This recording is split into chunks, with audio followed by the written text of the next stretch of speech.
Imagine a judge who thinks court orders don't matter, who says F you to the rule of law. That's not a nightmare scenario. That's a real nominee sitting in front of the Senate Judiciary Committee.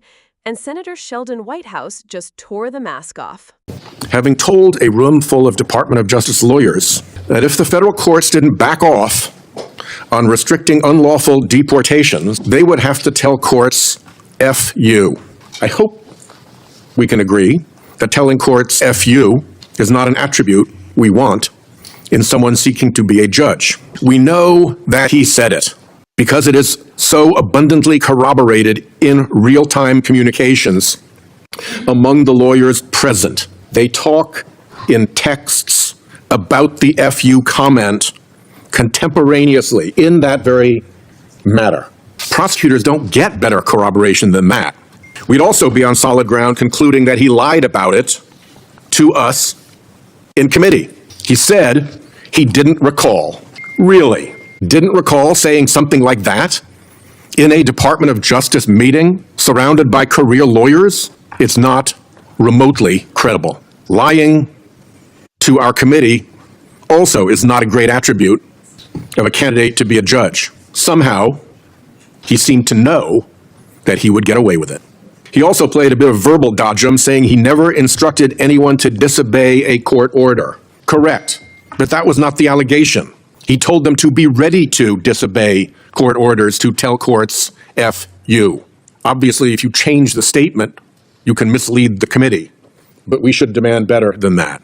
Meanwhile, over in the United States District Court of Appeals, there is an order suspending Judge Boasberg's investigation into this matter. He announced a contempt investigation to look into what the hell went on at the Department of Justice with respect to these illegal deportations. Emil Bove is in the thick of that. He absolutely will be part of that contempt investigation. And 2 Trump judges on the D.C. Circuit Court of Appeals suspended that investigation. There's a lot of commentary now about how on earth that temporary hours and days suspension has now lasted, a month? Perhaps just in time for this committee to ram through this nominee, likely to be a subject of that criminal contempt hearing, while it's delayed. If we are being played that way, with Trump judges delaying a contempt hearing that necessarily involves our nominee so that he can be shoved through, something is really rotten in Denmark. This whole mess around those deportations and his lying to this committee is all consistent with Bove's lawless character. He helped cook up an improper deal in a criminal case against the mayor of New York, which his own DOJ colleague called a quid pro quo, and an improper offer of immigration enforcement assistance in exchange for a dismissal of his case. That is disgraceful prosecutorial behavior. That colleague, the acting U.S. attorney for the Southern District of New York, then resigned rather than go along with that rotten scheme. And another Trump administration crony also admitted it. Board czar Tom Homan appeared on Fox News with that mayor and said, speaking of the mayor, if he doesn't come through, if he doesn't deliver the immigration support we need, I'll be back in New York City and we won't be sitting on the couch. I'll be in his office up his butt saying, where the hell is the agreement we came to? The agreement. Separately, this nominee tried with acting U.S. Attorney Martin to confect a fake criminal investigation. Tried fake criminal investigation. Listen to those words. To allow an improper seizure of funds Congress had appropriated and that were obligated and disbursed to the Greenhouse Gas Reduction Fund. Career prosecutors pointed out you can't have a criminal investigation with no crime, with no predication, with no basis. And the career criminal chief who'd worked through multiple administrations was forced out of her job for her pains, pointing out that this was a fake criminal investigation, and they went forward with it anyway, Bove and Martin. These are not minor prosecutorial glitches. These are true violations of the basic oath of a prosecutor. Another principle prosecutors follow is not to publicly disparage subjects of your investigation, both because it's low, it should be beneath a prosecutor, and because longstanding DOJ policy prohibits it. Bove's official client, the EPA administrator, made repeated public statements accusing the fund and its participants and its administrators. By the way, among its participants was that notorious criminal organization, Habitat for Humanity. Accused them of being corrupt, of being criminal, of engaging in kickbacks, of theft, and of graft. None of that is even remotely appropriate. All of it is in violation of DOJ policy, and we couldn't even get answers about that violation. I ask consent that my June 18, 2025 letter to the Department of Justice on these topics be entered into the record. Without objection. These are truly evil abuses of DOJ's powers that this person led. Those are some of the problems with this nominee. Then come the problems with our committee process, in which he was pre-licensed to refuse to answer questions. The committee conceded something Congress has never before conceded, that deliberative process and attorney-client privileges overcome our constitutional powers of oversight and advice and consent. Senator Kennedy and I noted this in our bipartisan report on executive privilege in December of 22. I quote, Congress maintains that all other components of executive privilege, besides presidential communications, that the executive branch recognizes, including deliberative process and attorney-client privilege, still quoting here, are not constitutionally grounded and therefore cannot supervene Congress's oversight authority. The majority, having made that astounding reversal and concession, then didn't even follow the rules for assertion of those supposed privileges, neither as to their scope, nor as to the process for claiming them. These privileges need to be asserted. It's notable that this nominee never actually asserted them. He likely realized that they don't, in fact, actually pertain, and he didn't want to get caught out in the legal error of asserting a non-pertinent privilege. Plus, he didn't have to, since his non-answers were blessed in advance by the majority. Instead, he hid behind vague claims, not privilege assertions, vague claims of inappropriateness or things not being public or failures to recall. Just to remind, attorney-client privilege and deliberative process privilege, even if they pertained here, do not apply to administrative decisions within a department, and deliberative process, indeed any executive privilege, does not apply where the allegation is misconduct.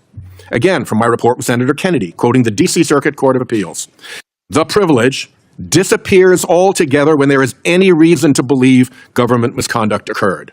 We have enormous reason to believe that this individual, now a nominee, participated in government misconduct. The only executive privilege that Congress does recognize requires some proximity to the president. It is not applicable in ordinary agency administration, and the president must invoke it according to the Reagan memo. None of that took place under the blanket authorization to refuse to answer. We are dealing here with the nominee's attempts from a very high position in the Department of Justice to cook up a fake criminal investigation and to use an existing criminal case for political leverage over an elected official with too many accompanying violations of DOJ rules and practices to count. And we can't even get answers? The result was a hearing that more resembled a rackets hearing from The Godfather than a nomination hearing for a Circuit Court of Appeals judgeship. Throw in the Attorney General and Deputy showing up in person to give Republicans in this committee the eyeball, and the resemblance gets worse. Hearing by hearing, month by month, the bar is lowered and lowered, and constitutional advice and consent oversight, now to the point where a witness can say, I don't recall, and it would be inappropriate, and that's not public, to any question, no matter how bad the behavior, no matter how good the corroboration, and get away with it. Even with multiple credible backstopped allegations of prosecutive misconduct by this individual before us, we are become a partisan rubber stamp. Neither the committee nor the judiciary is well served by our learned and servile helplessness. What Senator Sheldon Whitehouse did in that hearing was not just deliver a critique of Emil Bove, he exposed what many Americans often suspect but rarely get to see laid out so plainly, how the machinery of justice can be twisted, and how dangerous it is when the people entrusted with enforcing the law start thinking they are above it. Think about the picture he painted. A top Justice Department lawyer, now nominated for a federal judgeship, telling colleagues in a meeting that if courts enforced lawful deportation orders, the response should be F you. That isn't just crude language, it's a window into a mindset. Judges are the referees of the system. They don't always make rulings people like, but their authority is what keeps the rule of law from descending into chaos. For someone who aspires to wear the robes of a judge, to casually talk about defying court orders reveals not just poor judgment, but contempt for the very institution he's asking to join. And then there's the attempted cover. When Bove was pressed about this, his defense was that he did not recall. That phrase might sound innocent, but in Washington, it has become the shield of choice for people trying to dodge accountability without being caught in an outright lie. But as Whitehouse noted, the problem is that there's contemporaneous documentation. The other DOJ lawyers who were in that room texted about it in real time. That's as close to ironclad corroboration as you get. So when Bove claims he simply forgot, what he's really saying is that he believes senators, and by extension, the American people, will accept evasions instead of honesty. Whitehouse went deeper, though, showing that this isn't an isolated lapse, but part of a broader pattern. He cited instances where Bove allegedly tried to cut improper deals, using criminal cases as bargaining chips for political favors. He pointed to attempts to manufacture investigations without legal basis, fake investigations, in his words, designed not to pursue justice, but to create pretexts for seizing money or targeting political enemies. He highlighted the smearing of reputable organizations, even groups like Habitat for Humanity, by publicly suggesting they were corrupt or criminal without evidence. That's not just bending the rules, it's weaponizing the tools of justice to serve partisan or personal ends. Now, why does this matter to people watching who may feel that Washington scandals are endless and interchangeable? Because judges don't just rule on abstract principles. They decide on immigration cases, environmental disputes, corporate misconduct, civil rights protections, issues that affect real lives. A judge who has shown a willingness to lie, to abuse power, or to bend the rules for political purposes isn't just a bad nominee. He's a threat to the idea that the courtroom is a place where the weak can stand on equal footing with the powerful. And then there's the process. Whitehouse's frustration wasn't just with Bove, but with the way the Senate Judiciary Committee has handled nominees like him. Oversight, he argued, has been hollowed out. Where once senators pressed nominees and expected forthright answers, now vague invocations of privilege or simple refusals to remember are enough to escape scrutiny. This isn't a partisan point. As Whitehouse reminded, the law is clear that privileges like attorney-client or deliberative process don't shield misconduct. When misconduct is at issue, those protections vanish. Yet the committee, in his telling, has allowed itself to be turned into a rubber stamp. There's also the strange timing of the contempt investigation. A federal judge, Beryl Howell, had ordered an inquiry into the deportation fiasco that involved Bove. But that investigation was suddenly suspended by a panel of Trump-appointed judges on the D.C. Circuit. Suspensions like that are usually temporary, meant to last days or weeks while legal issues are resolved. But here, the pause has stretched long enough to conveniently overlap with Bove's nomination process. If that delay is intentional, Whitehouse warned, then the Senate is being manipulated, the very oversight process undermined so that someone under scrutiny can be confirmed before the truth comes out. When you step back and look at the bigger picture, this isn't just about one nominee or even one administration. It's about the slow erosion of accountability in government. If nominees know they can dodge questions, if investigations can be delayed just long enough to push someone through, if senators accept evasions instead of demanding truth, then what does that say about the strength of our checks and balances? Every time the standard is lowered, every time oversight is brushed aside, the bar drops further for the next nominee. And soon, the expectation of honesty and integrity in public service becomes the exception, not the rule. That's why Whitehouse's remarks hit so hard. He was reminding the country that the rule of law is not automatic. It depends on people insisting that those who wield power are accountable to the law, not above it. If we let that principle slip, even a little, we open the door to abuses that can damage lives, corrode institutions, and undermine faith in democracy itself. So the question for all of us is simple. What kind of judiciary do we want? Do we want courts filled with people who respect the law, who tell the truth, who understand that justice is supposed to serve everyone equally? Or are we willing to accept nominees who bend the rules, lie when convenient, and treat oversight as a game to be manipulated? The answer will shape the future of American justice for decades. That's why paying attention matters. This isn't just political theater, it's a real test of whether accountability still exists in our government.